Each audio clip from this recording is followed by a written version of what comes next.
Hello, Field Science. We're going to go through the chapter called The Fatal Flaw. This part of the book we're reading takes a turn to look specifically at Grant Hadwin and what was going on with this man during this particular time, because he's emerging as a central figure in the reading here. And his friend Paul Bernier, the chapter opens, he described Hadwin as a considerate logger and a careful road builder who believed in taking the good with the bad, the best with the bug-ridden, when it was standard practice just to skim the cream and move on. Even his house was an effort to put money where his mouth was.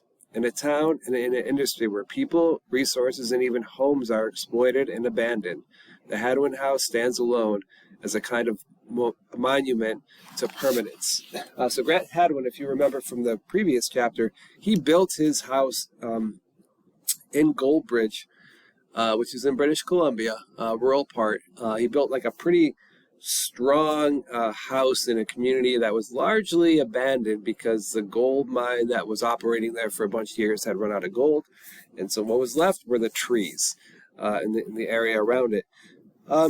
And Hadwin was working as a timber surveyor. He also was in charge of figuring out where to put logging roads. So he'd go into an area, he would scope it out, he'd figure out how to route the roads to get this heavy machinery and really big equipment in there so that they could log the woods and then move on, and he would do it somewhere else.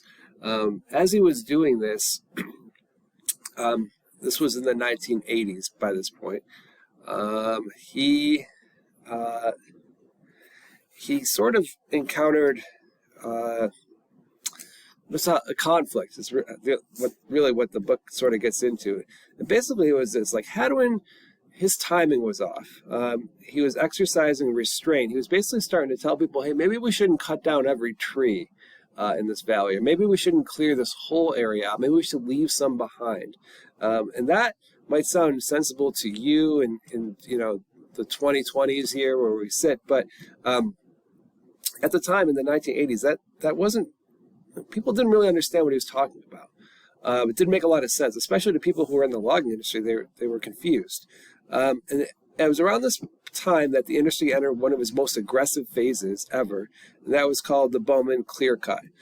This began as an effort to control the pine beetle infestation that was happening in this area. So the idea was this. This might sound familiar to you because this happens far too often, in my opinion. Because we can't stop buying and selling and moving stuff around, we import some invasive species to our area that doesn't have a natural predator, and it starts to cause damage to either water, animals, trees, whatever. In this case, it was a pine beetle. It wasn't from that area. It was imported from another continent. Started to eat away and kill and damage some of the pines. So in the beginning, the Bowman clear cut, the response from environmentalists and the timber industry is like, let's cut down every single tree. Because if we do, the pine beetle is not going to have anything to eat. And it'll stop it from spreading across the continent. We're basically saving a bunch of trees in the future by cutting every single tree down. Now, did it work? No. And it's hard to really say where containment ended and unbridled opportunity just sort of took over. And I think you guys have to be careful because this is sort of happening in our area right now, just to draw a parallel. But we have the emerald ash borer, and when this little insect first showed up to the area, I remember going to a meeting, and there was a person from the DEC there, and he said, well, what's going to happen is because this bug doesn't have any natural predators, it's not from here, and the ash tree doesn't have any defenses against it. So he said what's going to happen is the ash borer is going to kill most of the ash trees, but then there's going to be some that are left. For whatever reason, they're able to resist the ash borer. Maybe they don't taste good to the ash borer, and those trees are going to be able to have seeds, and the ash tree will be stronger in the future, though they'll be like less genetically diverse, which isn't good for the species, but whatever, there'll still be ash trees left. Well, now, that meeting, by the way, is like 20 years ago. What I see around my house is I have friends and neighbors and stuff, and they're like, well, we're going to get all the ash trees off our property. Every single one. They're all diseased.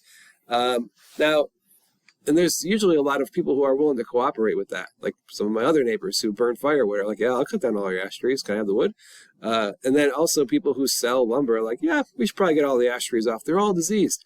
But it's not really true. So what will happen in the future, sort of what happened out here, because they cut down every single tree for like 250 square miles, you don't have any seeds left. So if there were trees that were resistant to this beetle, they're not around anymore. And was it successful? Did the Bowman clear cut work? This is sort of what it looked like. This is these areas, by the way, guys, are very, mountainous, hilly. So after you cut down all the trees, a lot of this soil ends up washing into the sea and becomes not usable down the road. And this picture here shows some trees left from a different clear cut. The Bowman clear cut, they literally took down every tree because they were afraid that this beetle might be hiding in any of these trees and might get somewhere else.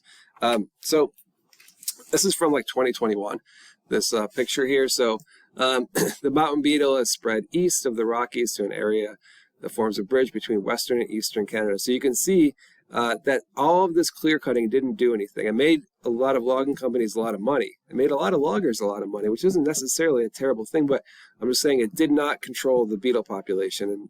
And I worry sometimes that the public hasn't really learned very much from this. So every time we get a tree disease, and we will get more, that our response is, well, we better cut everything down because we don't want this thing to spread.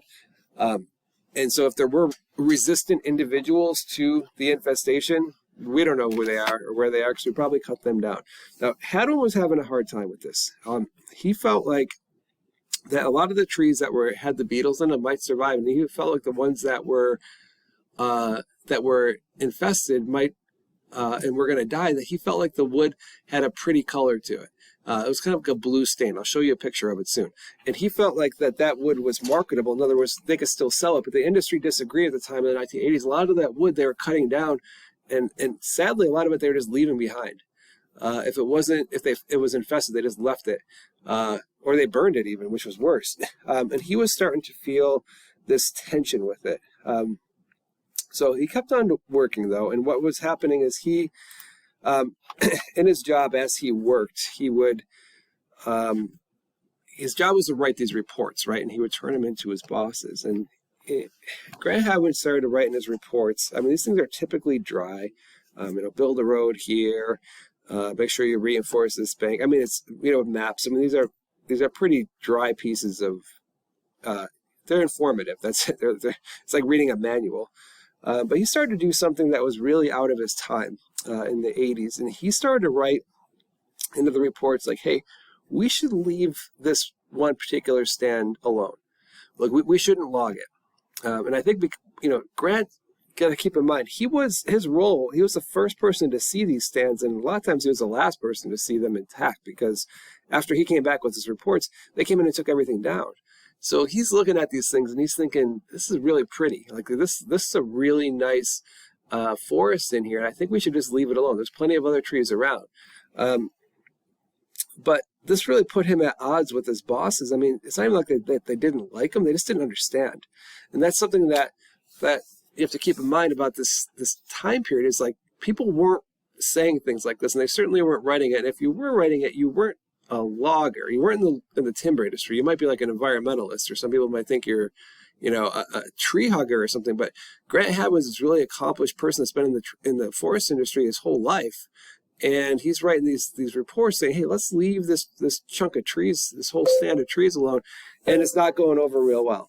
And Grant's getting frustrated because he feels like no one's listening to him. Like, he feels like his bosses aren't taking him seriously. But it's creating a conflict for him. And so, and there's a thing about this too. I'm going to read you a little bit from the book.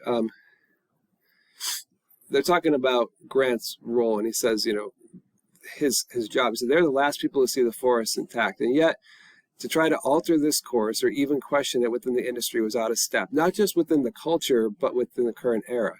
Paul Harris Jones is one of the lucky few who got to see Vancouver Island's legendary Nimkish Valley in all of its glory. The Nimkish represented one of the largest stands. I'm cutting here. As this is Hadwin, coming back to an area that he looked at that he surveyed and coming back and just feeling like, I mean, it's actually an actor, it's not really had one, but they're coming back and looking at it and saying like, maybe I shouldn't even written this report. So this is where the conflict's coming from. This is the Nimkish Valley here, the Nimkish Valley logging. So he goes on to say, we'll go back to that. Paul Harris Jones, one of the lucky few, got to see the Vancouver Islands legendary Nimkish Valley in all of its glory. The Nimkish represented one of the largest stands of big timber in the province, mile after mile of hemlock, fir, and cedar trees, 8 to 15 feet in diameter and growing as thick as corn stalks. Harris Jones spent the entire summer cruising the valley from Canadian forest projects in the early 1950s. He said, "I was astounded by these forests. It was very exciting. You fly into the camp on a float plane, take a long train to the end of the line, and then hike off into the wilderness. The forest was so dense that our skin was paler than when we came out than when we got in. For 3 months, we never saw the sun. The mosquitoes were god-awful. There were floods. We fought fires. They're always trying to find ways across the Nimkish River, fighting our way through a terrific jungle. And this is today, the Nimkish Valley is unrecognizable. It was dark, dense, and gorgeous, remembers Harris George. When I came back, it was all gone. I couldn't believe they had logged all but 40 acres of the Nimkish Valley." And then that actually turned this guy, Harris Jones, into a conservationist, and he went on to fight to save a whole bunch of forest from the protected from the forest industry down the road.